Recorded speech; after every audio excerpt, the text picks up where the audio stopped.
সরকার নিবে দায়িত্ব ভাই, অবশ্যই সরকার নিবে। হাসপাতালে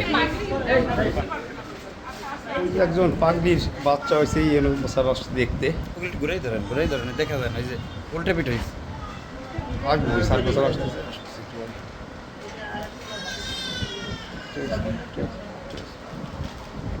স্যার একটু স্যার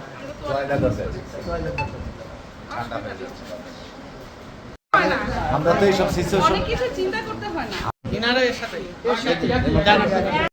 প্রিয় দর্শক, আমি এই মুহূর্তে নগরকান্দা উপজেলা স্বাস্থ্য কমপ্লেক্সে আমরা দেখতে পাচ্ছি আজ বিকাল 4টার দিকে নগরকান্দা উপজেলার ফুলসুত্তি ইউনিয়নের ফুলসুত্তি যে সদর বাজার, সেই বাজারে একটি ভারসাম্যহীন মহিলা একটি কন্যা সন্তান প্রসব করে।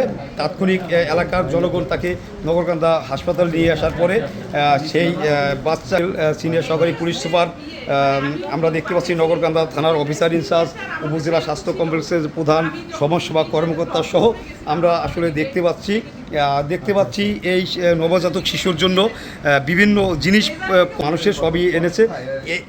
এখন পর্যন্ত এই নবজাতকের পিতৃ পরিচয় এখনো পাওয়া যায়নি।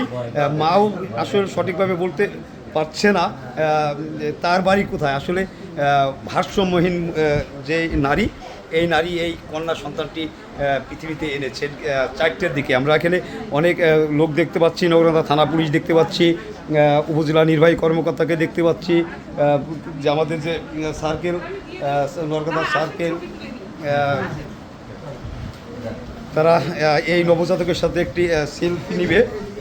স্যার যদি একটু সবাই তাকাইতেন, আপনি একটু ভাই আপনি একটু দুই থাকেন, এই মুরব্বী আপনি একটু। প্রিয় দর্শক, আমি এই নবজাতক আমাদের আঞ্চলিক ভাষা কোল, মায়ের কোল মনে করে এই নবজাতক শিশুটি তার কোলে রয়েছে। আমি দুঃখিত যে ভারসাম্যহীন যে নারী, তার মুখ আমি দেখাতে পারছি না ভিডিওতে। অথচ নবজাতকের কিছুটা অংশ আপনাদের আমি দেখাবার চেষ্টা করছি।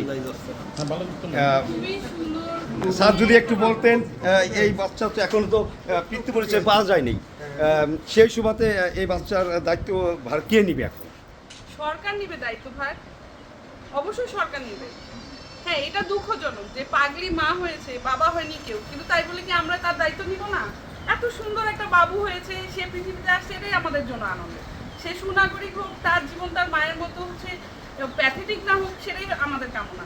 এবং সরকারের এই ধরনের হচ্ছে কি, আমাদের এখানে সমাজসেবা অফিসার আছে, ওই যে আমার সাথে সমাজসেবা অফিসার আছে, যেখানে যে ধরনের মেজারমেন্ট লাগে। আর প্রাথমিকভাবে কোনো আইন যেমনই না, আমার মেয়ে বাচ্চা আছে, আমার বাচ্চারই তো অনেক কিছু রয়ে গেছে খেলনা টিফিন নেওয়ার জন্য, বিয়ে করার জন্য, ওটা কোনো বিষয় না। আমরা অবশ্যই হচ্ছে গিয়ে তাকে দেখাশোনা করে রাখবো, ও বড় হোক তারপরে দেখাতে। ধন্যবাদ। আমার উপজেলা নির্বাহী কর্মকর্তা, আমি এই মুহূর্তে একটু কথা শুনবো। নগর